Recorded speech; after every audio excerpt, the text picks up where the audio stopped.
Hi guys! Maganda rin gabi. Welcome back po dito sa Gandara SRU channel for showbiz update. Andito na naman nga po akong muli nagbabalik.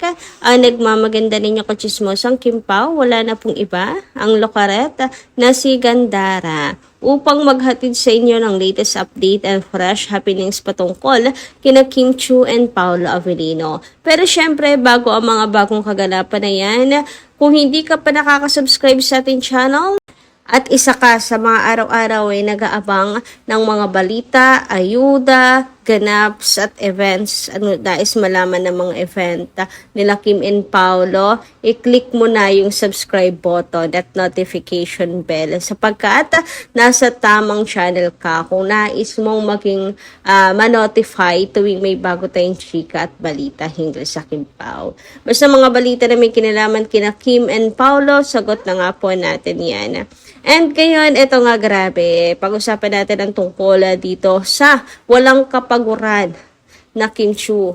So, nais malaman ng lahat kung ano ba ang energy drink nito si Kimi at tila ba hindi po nauubusan ng energy. Grabe naman ngayon, na para bang hindi napapagod, na para bang may kambal na binubuhay yarn. Huy, grabe. Charot lang.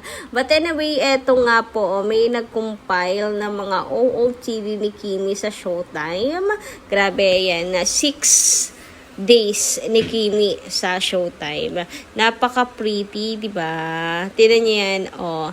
Super fresh lang ng atake ni Kim Chiu. Katunayan guys, ni-retweet or ni-repost yan ni Kimi sa kanyang account.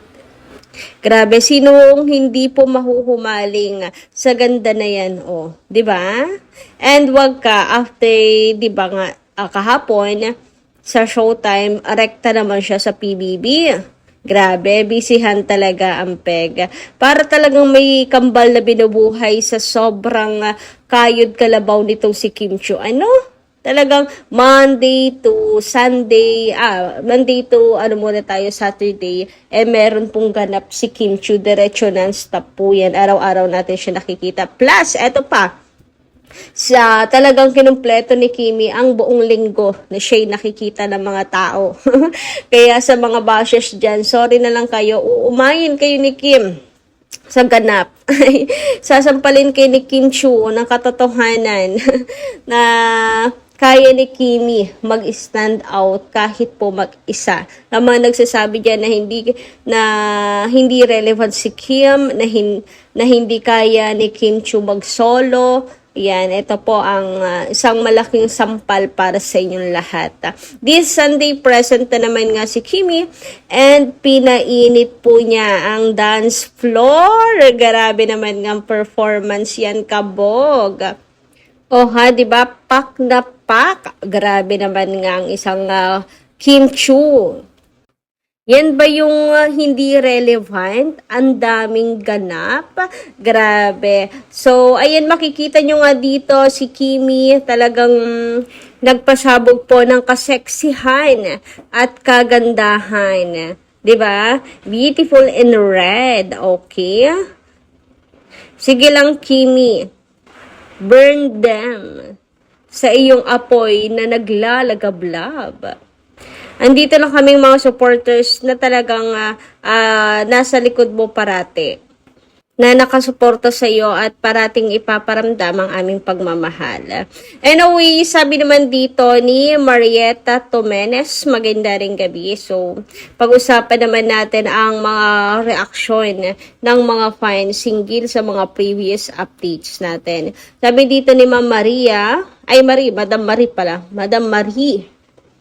Gandang gabi, Gandara. Sa totoo lang, walang respeto si Gerald. Akala mo ganun pa rin? Ganun pa rin ang gagawing pakikitungo sa kanya ni Kim. Nakakawalang respeto ka, Gerald. Hindi ka na nahiya kay Kim, lalo na kay Paolo. Ikaw, Gerald, wag mong itutulad ang naging jowa mong ginusto mong balikan. Ang BF niyang ex na si Joshua. Ikaw, Gerald, wag mong itutulad yung naging jowa mo kay Kim siguro, na ginustong balikan ang kanyang ex. na si Joshua. Okay, gets. Si Kim, hindi ganyan ang ugali. And gagawa ng pelikula X niya. May respeto si Kim and Paolo sa isa't isa.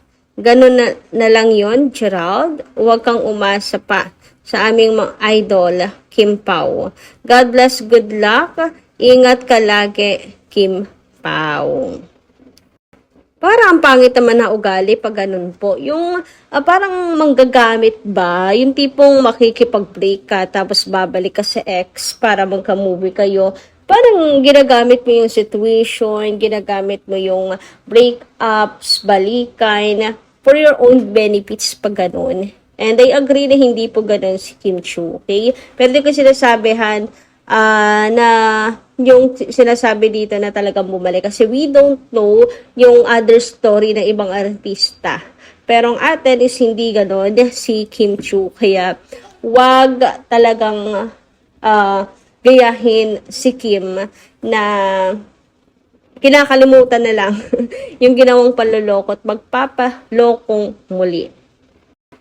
Samantala, sabi naman dito ni Ma'am Emelita Brayones Mercado, shoutout po sa inyo. Sabi niya, ano kung ang palaya, hindi ba kayo ang bitter dahil ayaw na ni Kim makipag-partner sa idol niyo? O nga no, na vice versa, na bounce back sa kanila, na back to you no? Dahil ayaw na ni Kim makipag-partner sa idol niyo, kayo yung bitter. Kaya huwag na kayong mangarap na magpa-partner pa ang Kim Eral dahil no second chance sa past. Tungkol kay Pao, napaka-ayos niya sumagot sa mga interview. Lalo na tungkol kay Kim. Gusto niya laging totoo ang sinasabi niya. Ayaw niya ng kasinungalingan o magpakita ng kunyari, sweet. Hindi mo madidiktahan si Pao ng ganon.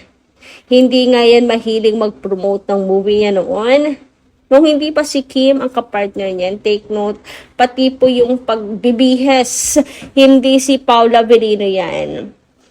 Huwag niyo sabihin dahil ina-character si Pau, kaya gano'n yung mga suotan niya before, pero nanggaling po mismo yun kay Pau, na hindi talaga siya mahilig magpumorma. Nasabi pa nga sa kanya na sa interview, bihis na bihis. Sabi ni Pau, kasi, utos daw ni Kim. Si Kim daw, talagang dahil daw kay Kim, kaya talagang maayos yung kanyang suot. Gano'n. Parang, sabi pa nga tinex pa raw ni Pau, tinex pa raw ni Kim, yung style, tawag doon, basta para masigurado yung susuotin ni Pau. Pero joke lang naman yun ni Paulo. Pero gets niyo yun, kay Paulo mismo nang galing na hindi talaga siya mahilig pumorma. Ganyan. Anyway, kaya nga tinutok sa si Paulo. Anyway, ayun nga, sa pagpopromote, walang gana si Paulo. Nalala ko galing din kay Eric Jen Salute, sabi niya, si Pau daw ay ayaw ng mga interviews, guesting, ayaw niya. Pero ngayon daw, ang laki ng pagbabago ni Pau kasi si Pau naghahanap ng guesting. game na si Paula Avelino. Anyway, sa pagpapatuloy ng komento ni Emelita Brayones, ayan, hindi mo madidikahan si Pau ng gano'n. Hindi mahilig mag-promote ng movie niya noon nung hindi pa si Kim ang kapartner niya. Pero nung si Kim na, lagi siyang present sa mga mall shows, TV guestings. Yan ang Paulo ngayon. Sa piling ni Kim, hindi nagsisinungaling. Sinabi na niya yan sa interview na lahat ang sinasabi niya kay Kim ay totoo. Huwag nang magka-comeback kay Gerald Gandara. Baka umasa lang lalo ang mga Kim Emerald. May nga talagang sinagot agad ni Kim, di putol agad yung nila. Kim Pao lang sapat na. Sa movie man o teleserye, patok naman ang project ng Kim Pao. Huwag nyo nang idamay si Pao. Anong palagay nyo kay Kim? Walang sariling isip? Sariling desisyon ni Kim yun. Na no second chance sa Kim Emerald. Tanggapin nyo na Kim Pao na ang meron ngayon. Laos na ang Gerald nyo at huwag siyang paepal. So, ayun na nga. Tanggapin nila na Kim Pao na ang meron ngayon. Kaya, lumalabas na sila talaga yung bitter eh. Hindi nila matanggap na Kim Pao na ngayon. Hindi nila matanggap yung naging sagot ni Kim na kesyo inutusan pa daw ni Paulo si Kim. So, sinong mas bitter? 'Di ba? Hindi matanggap na ito yung desisyon ni Kim Chiu. Ito yung naramdaman ni Kim Chiu. Ito yung sagot ni Kim sa comeback and all. Magkabalikan and all. Samantala, sabi naman ni Ma'am Merlita Aria Rodriguez, good evening Gandara. Ano ba yung kailangan? Siguro, pag pinanood mo ang The Alibay, meron kang katabing katapres. Grabe naman talaga itong si Stella at Vincent. Ang galing talaga. Mukhang maghahakot na naman ng award. Kung magandaan din lang, doble pa ang ganda ng The Alibay. Kahit pa ulit-ulit mong panoorin. Ang dami palang artista. Mas lalo mong mamahalin si Kim at Paulo sa galing nila. Ang masasabi mo na lang, more pa sana.